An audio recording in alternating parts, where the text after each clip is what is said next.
ఉదయకాలపు దేవుని ప్రత్యక్షత.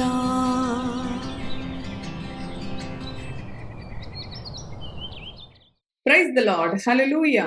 ప్రభునందు ప్రియ దేవుని బిడలారా, ప్రభు యొక్క అత్యంత కృపను బట్టి మరి యొక్క ఉదయకాల దేవుని ప్రత్యక్షపు వాక్కులోనికి వచ్చి ఉన్నాము. అవును, ఈ ఉదయకాల ప్రత్యక్షపు వాక్కు మన జీవితాలను బాగు చేస్తూ ఉన్నది, మన జీవితాలను ఆదరిస్తూ ఉన్నది. కలవరముతో, భయముతో, మరి ఎంతో మంది మరణ భయం చేత మరి ఎన్నో అనుభవాల్లో ఉంటూ ఉంటారు. అటువంటి వారందరికీ కూడా ఈ ప్రత్యక్షపు వాక్కు దీవెనకరముగాను, ఆదరణకరముగాను, క్షేమకరముగాను ఉండులాగున ప్రభు మనకు అనుగ్రహించి ఉన్నాడు. ఈ ఉదయకాలం మన పడకల యుద్ధ నుంచి లేచి ప్రభు మనతో మాట్లాడుతూ ఉండగా ఆయన మాటలను ధ్యానిద్దాము. మత్తయి సువార్త 20వ అధ్యాయము, మత్తయి సువార్త 19వ అధ్యాయము 16వ వచనమును ధ్యానం చేసుకుందాం. మత్తయి సువార్త 19వ అధ్యాయము 16వ వచనమును ధ్యానం చేసుకుందాం. ఇదిగో ఒకడు ఆయన యొద్దకు వచ్చి, బోధకుడా, నిత్య జీవము పొందుటకు నేను ఏ మంచి కార్యము చేయవలనని ఆయనను అడిగెను. హల్లెలూయా. దేవునికి స్తోత్రం. ప్రియ దేవుని బిడలారా, మరి ఒక యవనస్తుడైన వ్యక్తి దేవుని యొద్దకు వచ్చి, మరి యేసుక్రీస్తు భూమి మీద జీవిస్తున్న దినాలలో అనేకులు ఆయన యొద్దకు వచ్చారు. అనేక సందేహాలతో వచ్చారు, అనేక రోగాలతో వచ్చారు, అనేక మరణ భయాలతో వచ్చారు. వారందరినీ ప్రభు విడిపించాడు.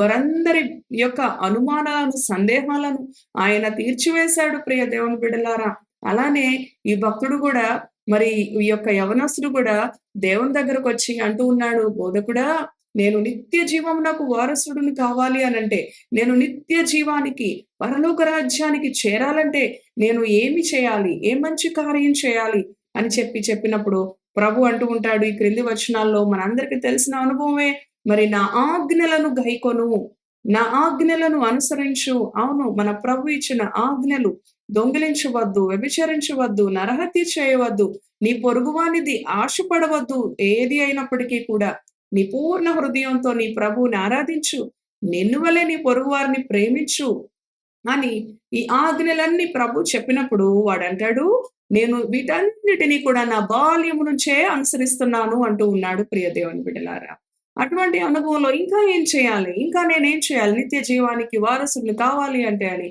ప్రభుతో మాట్లాడుతూ ఉండగా ప్రభు అంటా ఉంటాడు కదా ఈ క్రింది వచనములో, ప్రియ దేవుని బిడ్డలారా, మరి నీ యొక్క, ఎందుకు అంటే అతడు గొప్ప ధనవంతుడు, గొప్ప ఐశ్వర్యవంతుడు, గొప్ప ఆస్తిపరుడు. మరి అటువంటి అనుభవములో ఉన్న అతనిని దేవుడు అంటూ ఉన్నాడు, నీకొకటి కొదువుగా ఉన్నది, నీ ఆస్తిని అమ్మి, నీ ధనమును వారి పేదలకు, పేదవారికి, అక్కరలో ఉన్న వారికి ఇచ్చివేయి, నన్ను వెంబడించు అని చెప్తూ ఉన్నాడు. ప్రియ దేవుని బిడ్డలారా, అవును, ఎందుకు ప్రభు ఆ విధంగా చెప్పాడు అనంటే, మనం చదువుతాం చూడండి, పరలోకములో నీకు ధనము అధికమవుతూ ఉంటుంది ఈ విధంగా చేయటం వలన అని. 21వ వచనం, అందుకు యేసు, నీవు పరిపూర్ణుడు వగుటకు కోరిన ఎడల పోయి నీ ఆస్తిని అమ్మి బీదలకిమ్ము, అప్పుడు పరలోకమందు నీకు ధనము కలుగును, నీవు వచ్చి నన్ను వెంబడించుమని అతనితో చెప్పెను. అయితే ఆ యవనుడు మిగుల ఆస్తి గలవాడు గనుక ఆ మాట విని వ్యసన పడుచు వెళ్ళిపోయెను. హల్లెలూయా. చూసారండి, మరి ఆ యొక్క యవనస్తుడు మిగులు ఆస్తి కలిగిన వాడు, అతను ఎంతో గొప్ప ఐశ్వర్యవంతుడు, ఏ మాత్రము ధనము కొదువలేదు. చూడండి ఇంకొక మాట, నీ ధనం ఎక్కడ ఉంటుందో నీ మనసు అక్కడే ఉంటుంది. నీవు కడుపు నిండా ఆహారం తినలేవు, కంటి నిండా నిద్రపోలేవు కదండి. ఎప్పుడు దొంగవాడు వచ్చి ఆ ధనమును దొంగిలిస్తాడేమో అన్న ఆలోచన, భయం. ధనవంతులకి నిద్ర ఉండదు, శాంతి ఉండదు, నెమ్మది ఉండదు. ప్రియ దేవుని బిడ్డలారా, మరి ఈ యొక్క యవనస్తుడు దేవుని దగ్గరకు వచ్చాడు, చిన్నప్పటి నుంచి ఆజ్ఞలు అనుసరిస్తున్నాడు, నరహత్య చేయలేదు, దొంగతనం చేయలేదు, మరి పొరుగు వారిని ఆశపడలేదు. కానీ అతని దగ్గర ఉన్నది మరి పేదలకి ఇచ్చే విషయంలో కొదువుగా ఉన్నాడు. నీకు ఒకటి కొదువుగా ఉందని ప్రభు చెప్తా ఉన్నాడు. మరి అది సరి చేసుకోకుండా, సరిదిద్దుకోకుండా మిగుల ఆస్తి కలిగిన వాడు గనుక మరి వ్యసనముతో వెళ్ళిపోయాడు. కానీ ప్రభు అంటూ ఉన్నాడు, నీవు నన్ను వెంబడించు. ప్రభు ఎంత అవకాశం ఇచ్చాడు. ప్రియ దేవుని బిడ్డలారా, ప్రభువుని వెంబడించటం వలన ఆయన మరి సర్వాధికారి, ఆయన శ్రీమంతుడైన దేవుడు కదా మన దేవుడు. శ్రీమంతుడైన దేవుణ్ణి అనుసరిస్తే, శ్రీమంతుడైన దేవుణ్ణి వెంబడిస్తే ఎంత గొప్ప ధనం, పరలోకములో నీకు ధనము మరి అధికమవుతుంది అని ప్రభువు చెప్తా ఉన్నాడు కదా. కానీ ఆ యవనస్తుడు ప్రభువుని సరిగ్గా అర్థం చేసుకోలేదు. ప్రియ దేవుని బిడ్డలారా, ప్రభు యొక్క ప్రేమను, అవును వాడు ఆజ్ఞలను, ధర్మశాస్త్రాన్ని అనుసరిస్తూ ఉన్నాడు. కానీ క్రియలలో అవును ప్రభువుని మహింపరచలేకపోయాడు, ప్రభువుకు లోబడలేకపోయాడు. ప్రభు మాటకు లోబడని అనుభవం ఇక్కడ కనిపిస్తూ ఉంది. వ్యసనముతో వెళ్ళిపోయాడు, కోపముతో వెళ్ళిపోయాడు. అవును వాడి జీవితంలో నెమ్మదిని కోల్పోయాడు. ప్రియ దేవుని బిడ్డలారా, ప్రభు ఎంతో గొప్ప అవకాశం, నువ్వు నన్ను వెంబడించు. యేసుప్రభువుని వెంబడిస్తే, యేసయ్య మనతో ఉంటే సర్వస్వము, ఇంకా మరి పరలోకములో కూడా గొప్ప ధనవంతుడుగా ఉండేవాడేమో ఈ యవనస్తుడు. ప్రియ దేవుని బిడ్డలారా, బీదలకిచ్చేసేయ్. కానీ జక్కయ్య మాత్రం ప్రభు అడగక ముందే ప్రభుతో అంటూ ఉన్నాడు. ఏ రోజైతే ప్రభు తన గృహంలోనికి వెళ్ళాడో జక్కయ్య జీవితం మారిపోయింది. అప్పుడు వరకు పాపిగా ఉన్న జక్కయ్య అంటూ ఉన్నాడు, ఎవరి దగ్గర అయితే నేను అన్యాయంగా తీసుకున్నానో వాళ్ళకి 4 రెట్లు ఎక్కువగా ఇచ్చేస్తాను ప్రభు అంటూ ఉన్నాడు. ప్రియ దేవుని బిడ్డలారా, కానీ ఈ యవనస్తుడు ఆజ్ఞలు పాటిస్తూ ఉన్నాడు. కానీ తన హృదయములో ప్రభువుకి ఇవ్వవలసిన స్థానము, ప్రభువుని ప్రేమించే అనుభవంలో తన ధనాన్ని ప్రేమిస్తా ఉన్నాడు. ప్రభువుకి ప్రాధాన్యత ఇచ్చే సమయంలో, ప్రభువుని ఘనపరిచే అనుభవంలో, ప్రభు పైన మనస్సును పెట్టుకోవాల్సిన అనుభవంలో ధనముపై మనస్సు, ధనముపై వ్యామోహం, ధనముపై అవును ప్రియ దేవుని బిడలారా, అందుకే ప్రభు అన్నాడు, ధనవంతుడు పరలోక రాజ్యములో ప్రవేశించడం అనేది చాలా అసాధ్యము అని. అవును ప్రియ దేవుని బిడ్డ, ఈ ఉదయకాలంలో నీ మనసు ఎక్కడుంది?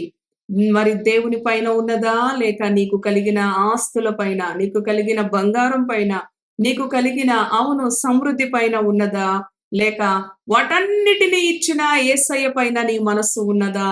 అవును ప్రియ దేవుని బిడ్డ, ఇంకా బ్రతికి ఉన్నామంటే కేవలం ఆయన కృప, ఆయన దయ మాత్రమే. ఆయన కృప లేకుండా ఏది మనము పొందుకోలేం, ఏది మనం అనుభవించలేం, ఏది మనము పొందుకోలేం. ప్రియ దేవుని బిడ్డలారా, యేసయ్యా నీ కృప నాకుంటే చాలయ్యా అని మరి దేవుని పైన నీ మనస్సుని, దేవుని పైన నీ యొక్క ఆలోచనను, నీ దేవుని గనపరచుటలో, నీ దేవుని ఆజ్ఞకు లోబడుటలో మరి అవును ప్రియ దేవుని బిడ్డ, ఆ యవనస్తుడు దేవుని ఆజ్ఞకు లోబడలేదు. లోబడి ఉంటే ఎంతో గొప్పగా దేవుడు అతనిని కనపరిచేవాడు. ఎంతో ఉన్నతంగా, ఇంకా అతను కోల్పోయిన దానికి రెట్టింపుగా ప్రభు అతనికి ఇచ్చి ఉండేవాడు. ప్రియ దేవుని బిడ్డ, ఈ ఉదయ కాలము నీ యొక్క హృదయము మరి దేనిపైన ఆధారపడి ఉన్నది? ఈ రోజున, ఈ ఉదయం ప్రభు అటువంటి అనుభవం నీకు మరి ఆయన నిన్ను అడిగితే, నీకున్నదంతా కూడా వదిలివేసి నన్ను వెంబడించు అంటే నువ్వు ఏం చేస్తావు? ఒకసారి పరీక్షించుకో. నీకున్న కుటుంబం, లేక నీకున్న ఆస్తి, నీకున్న ఉద్యోగం వదిలివేసి నన్ను వెంబడించు అంటే నీవు, అయ్యా నా కుటుంబం అయ్యా, నా పిల్లలయ్యా, నా ఆస్తి అయ్యా, నా ఉద్యోగం అయ్యా అని సాకులు చెప్పి తప్పించుకొని నీవు కూడా యవనస్తులాగా వ్యసనంతో తిరిగి వెళ్ళిపోతావా? లేక నీ దేవునికి లోబడి ఆయనను వెంబడించే అనుభవంలో మరి దేవునికి విధేయత చూపుతావా? ప్రియ దేవుని బిడ్డ, నీ ప్రభు త్వరలో రాబోతూ ఉన్నాడు. నీ ప్రభుని గణపరచుటలో నీవు, నీ కుటుంబము మరి ఆ యొక్క అనుభవంలో నీవు నడవాలని ప్రభు ఆశపడుతూ ఉన్నాడు. కనుక తలలు వంచండి, దేవుని మాటకు లోబడదాం. దేవుని వాక్యం ద్వారా మనలను మనము సరి చేసుకుందాం. పరిశుద్ధుడా, కృప కలిగిన తండ్రి, అవును నాయన, ఆ ధనవంతుడు నిత్య రాజ్యానికి వారసుడు నగుటకు నేనేం చేయాలి అన్నప్పుడు ఆజ్ఞలను అనుసరించు అని చెప్పావు. కానీ ఆ ఆజ్ఞలు మరి అనుసరిస్తూ ఉన్నాడు, కానీ హృదయపూర్వకంగా అనుసరించట్లేదు. తన మరి ధనము మీదే తన మనస్సు ఉన్నది. అవును ప్రభువా, నాయనా వాడు లోకములో ఎలాంటి చెడుతనము చేయనప్పటికీ ధనము మీద వ్యామోహం, ధనము మీద మనస్సు ప్రభువా, నాయనా అతను నిత్య రాజ్యానికి వారసుడుగా నిలబెట్టలేకపోయింది. మిగుల ఆస్తి గలవాడు గనక అది వదులుకోలేకపోయాడు. నీ ధనం ఎక్కడుంటుందో అక్కడ నీ మనసు. ఒకడు సిరికి గాని ధనం మరి దేవునికి గాని రెండిటికి దాసుడుగా ఉండలేడు ప్రభు. అవును తండ్రి, నాయనా నీకు దాసులుగా మేము ఉండాలి, నీ పిల్లలుగా మేము ఉండాలి, నీ వారసులుగా మేము ఉండాలి, నీ యందు విధేయత చూపి మేము ఉండాలి. అవును ప్రభువా, ఈ రోజు నా తండ్రి నాయన నీ నామ మహిమార్థమై అవును ప్రభువా. నిన్ను వెంబడించుటలో, నీకు విధేయత చూపుటలో ప్రభువా, నీ బిడ్డలు దేనిపైన ఎక్కువ వాంఛ, ఎక్కువ మనసు, ఎక్కువ మక్కువ పెట్టుకోకుండా నీపైనే ఆశ, నీపైనే వారి వాంఛ, నీపైనే వారి మక్కువ, నిన్నధికంగా ప్రేమించే బిడ్డలుగా, నీ ఆజ్ఞలకు లోబడే బిడ్డలుగా ఉన్నప్పుడు వారి జీవితాల్లో అధికమైన ఆశీర్వాదం, అధికమైన సమృద్ధి, అధికమైన సంతోషం వారికి లభిస్తాయి. వారు ఇహమందు, పరమందు కూడా ధనవంతులుగా వారిని హెచ్చిస్తావు ప్రభువా. జక్కయ్యను అంటున్నావు, ఇతను కూడా అబ్రహాము కుమారుడే. అప్పటి వరకు పాపిగా ఉన్న జక్కయ్య అబ్రహాము కుమారుల లెక్కలోకి చేర్చుకున్నావు. ఈ ఇంటికి రక్షణ వచ్చింది. అవును ప్రభువా. అటువంటి అనుభవంలో ఈ మాటలు విన్న నీ బిడ్డల జీవితాలను దీవించమని, విడిపించమని, నీ పైన వారు అధికముగా నిన్ను ప్రేమించుటలో, అధికముగా నిన్ను ఘనపరచుటలో, నాయనా నీ కార్యములు జరిగించుటలో, నీ యొక్క బిడలుగా నిన్ను ఆరాధించుటలో నీ బిడలను అభిషేకించమని, ఆశీర్వదించమని యేసు నామములో ప్రార్థిస్తున్నాము తండ్రి. ఆమేన్. ఆమేన్. Praise the lord. God bless you. Thank you.